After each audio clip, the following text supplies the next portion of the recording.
छात्रों, मैंने इबारती प्रश्नों के लिए कल आपको कुछ नियम बताए थे। अगर आपने वो नियम पढ़ लिए हों तो उन नियमों के आधार पर हम कुछ इबारती प्रश्नों को हल करेंगे जो कि द्विघात समीकरण पर ही आधारित हैं। तो इसमें हमारा पहला क्वेश्चन है, ऐसी दो क्रमागत धनात्मक पूर्णांक ज्ञात करो जिनकी वर्गों का योग 365 हो। तो मैंने कल आपको बताया था कि अगर हमें क्रमागत संख्या माननी है तो x, x+1, x+2, x+3 and so on इस तरीके से माननी है। अगर 3 माननी होती तो x, x+1, x+2 जो मैं 3 के बारे में लिखाया था कल, तो हमारे यहाँ पर केवल 2 हैं।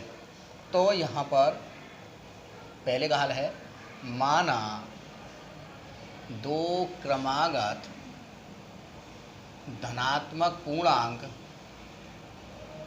x व x प्लस ये हमने मान लिए।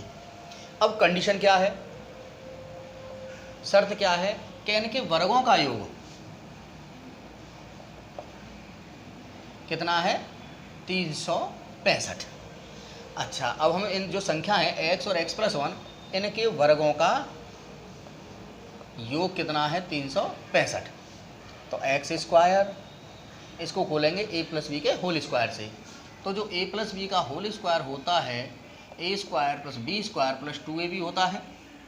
तो यहाँ पर x² + 1 का square plus 2x, x² 2x² plus 2x, 365 को उधर लाएंगे तो माइनस के हो जाएंगे और एक प्लस का है तो ये 364 बच जाएंगे। 2 का यहाँ भी चला जाएगा, यहाँ भी चला जाएगा, यहाँ भी भाग चला जाएगा।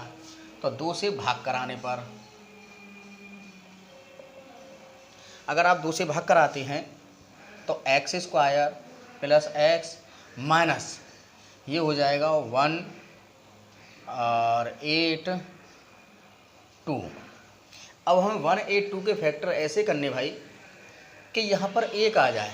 अगर हम 182 के फैक्टर करते हैं तो 182 में जो भाग जाएगा 4, अगर 2 का चला जाता है तो 9 91 और ये 13 7 91, तो ये हो जाएंगे आपके 14 और 13। इनका गुणा कराएंगे तो 13 × 54, 13 × 1 13 और 5 18। तो यहाँ पर हमें प्लस लाना है तो प्लस वाली बड़ी संख्या और ये माइनस। तो x² + 14 x - 13 x - 182 बराबर 0 कॉमन लेंगे। x कॉमन लेने पर x + 14, 13 कॉमन लेने पर x + 14 और x + 14 लेंगे तो x - 13 बराबर 0। तो एक बार तो x + 14 बराबर 0 और x बराबर -14, एक बार x - 13 बराबर 0 और x बराबर 13। ये संख्या जो आ रही है वो माइनस में आ रही है तो ये अमान्य है, आप इसको नहीं ले सकते हैं। ये संख्या जो प्लस में आ रही है आपका आंसर यही होगा। अतः संख्याएं 13 क्योंकि हमारी x 13 है और x + 1 तो 13 + 1 कितनी हो जाएगी, 14 हैं। अगर आप इनका स्क्वायर करके देखेंगे तो 365 ही बैठेगा। 13 का स्क्वायर करें, 14 का स्क्वायर करें, 13 का 169 और 196, तो ये 365 ही बैठेगा। अतः हमारा आंसर सही है। अब हम इसका दूसरा सवाल देखते हैं। तो ये हमारा संख्या पे आधारित था। अगला हम समकोण त्रिभुज पे आधारित ले रहे हैं। तो हमने पाइथागोरस प्रमेय भी आपको लिखाई थी। पहले सवाल पढ़ते हैं। सवाल क्या कह रहा है कि एक समकोण त्रिभुज की ऊंचाई इसके आधार से 7 सेंटीमीटर कम है।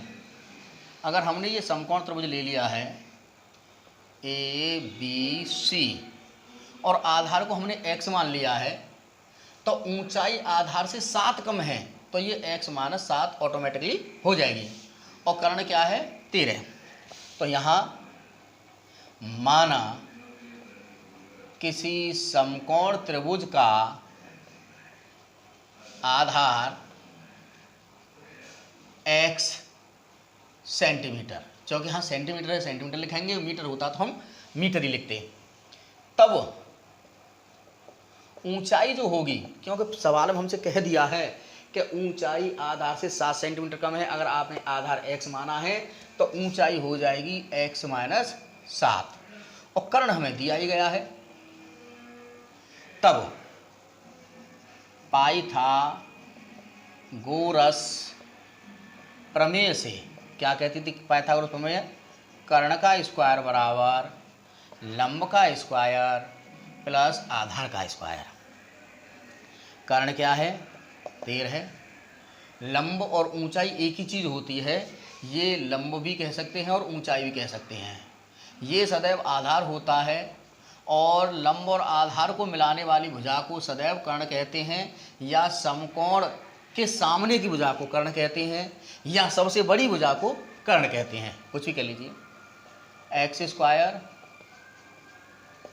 ये 169 हो जाएगा, एक्स स्क्वायर इसको ए माइनस बी के होल स्क्वायर से खोलेंगे, एक्स स्क्वायर 49 माइनस 14x, तो ये 2x स्क्वायर हो गया माइनस 14x हो गया। इसको उधर ले जाएंगे तो घट जाएगा, माइनस के 120 हो जाएगा, फिर 2 का भाग करा सकते हैं।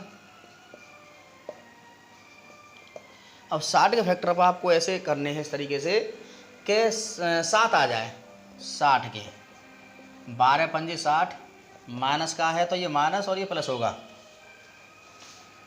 माइनस 12x कॉमन लेंगे आप,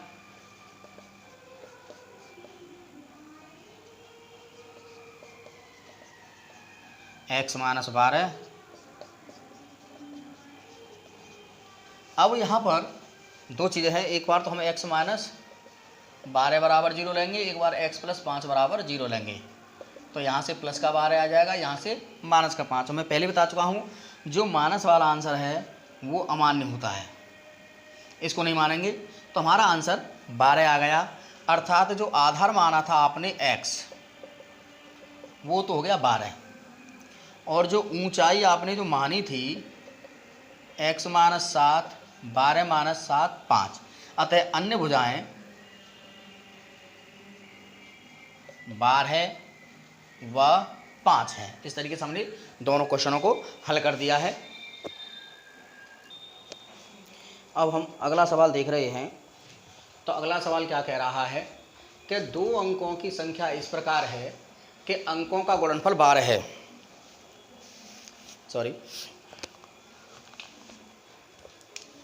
अंकों का गुणनफल कितना है, 12 है, और जब इस संख्या में 36 जोड़ा जाए तो उनके स्थान बदल जाते हैं। तो इस सवाल को मैंने अंकों वाला बताया था कि दहाई का अंक x, इकाई का अंक y मानते हैं, तो इस प्रकार जो संख्या बनती है वो 10x प्लस y बनती है। हल तो माना दहाई का अंक बराबर x, इकाई का अंक बराबर y। अब कंडीशन क्या है, कंडीशन है कि अंकों का जो गुणनफल है वो 12 है, यानी x इंटू वाई बराबर 12 है, तो y बराबर हो जाएगा 12/x। हमने जब दहाई का अंक और इकाई का अंक मान लिया है, तब जो संख्या होगी वो होगी 10x प्लस वाई। दहाई के अंक में 10 का गुणा, इकाई के अंक में 1 का गुणा करके जोड़ देते हैं। अब यहाँ से हम y का मान उधर लगा देंगे, अतः संख्या 10x प्लस वाई की जगह पे 12/x। एक बार दोबारा ध्यान दें कि अगर हम x और y में लेते हैं तो ये 2 चर वाला रैखिक समीकरण हो जाएगा, लेकिन हमारे द्विघात समीकरण हैं, हालांकि 2 चर में होते हैं, लेकिन हमारे सिलेबस में जो द्विघात समीकरण है वो 1 चर में है। किसी भी द्विघात समीकरण में आपने x, y, a, b ये 2 चर नहीं देखे होंगे, 1 चर में देखे होंगे, इसलिए सवाल तो इसके बिना भी हो जाता, लेकिन ये टिपिकल पड़ता, तो इसलिए हमने इसको 1 चर में ही बना लिया है, सारे के सारे को x में ले लिया है। यहाँ पर x, y फिर 2 चर हो जाते, तो इसलिए इसने मदद के लिए हमें दे दिया है कि दोनों का गुणनफल 12 है।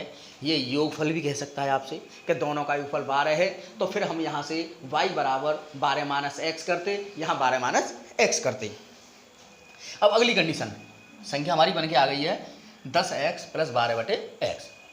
अब इस संख्या में 36 जोड़ दिया जाए, यानी 10x प्लस 12/x में 36 जोड़ दिया जाए तो अंकों के स्थान बदल जाते हैं, यानी ये जो 12/x है वो x के स्थान पे आ जाएगी और ये यहाँ आ जाएगा, तो यानी कंडीशन बन जाएगी 10 × 12/x प्लस x।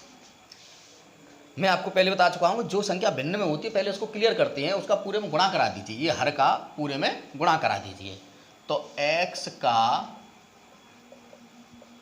गुणा कराने पर तो ये 10x² हो जाएगा, ये 36x हो जाएगा, 120x²। इसको दलाएंगे 10 में से 9x² प्लस 36x माइनस 108, चूँकि 120 में तो 12 गए तो 108। आप चाहें तो 9 का भाग करा सकते हैं, 9 से भाग कराने पर तो x² 4x 12 नम्मा 108। अब 12 के फैक्टर हमें ऐसे करने हैं कि 4 आ जाए तो 6 दूनी 12, ये प्लस का 4 है तो प्लस के 6 होंगे और माइनस के 2 होंगे। तो x² plus 6x minus 2x minus 12 बराबर 0। x कॉमन लेने पर x प्लस 6 और ये भी x प्लस 6, दोनों में तो x प्लस 6, तो x माइनस 2 बराबर 0। अब हमारी आगे कहानी स्टार्ट होती है कि एक बार तो x प्लस 6 बराबर 0 और एक बार x माइनस 2 बराबर 0, तो x बराबर माइनस 6 आ जाएगा और x बराबर 2 आ जाएगा। लेकिन इसको आप नहीं लेंगे क्योंकि ये माइनस में है, इसको आप लेंगे x बराबर 2। जब हमारा x बराबर 2 आ गया तो y बराबर आ जाएगा 12/x अर्थात 12/2 अर्थात 6। अतः जो हमने संख्या मानी थी 10x प्लस वाई, x का मान क्या था आपका 2, y का मान 6, तो उत्तर आ जाएगा 26। आप अपने आप देख सकते हैं कि अगर संख्या में 36 जोड़ा जाए, 26 में 36 जोड़ा जाए तो आपका जो आ जाएगा वो हो जाएगा 62।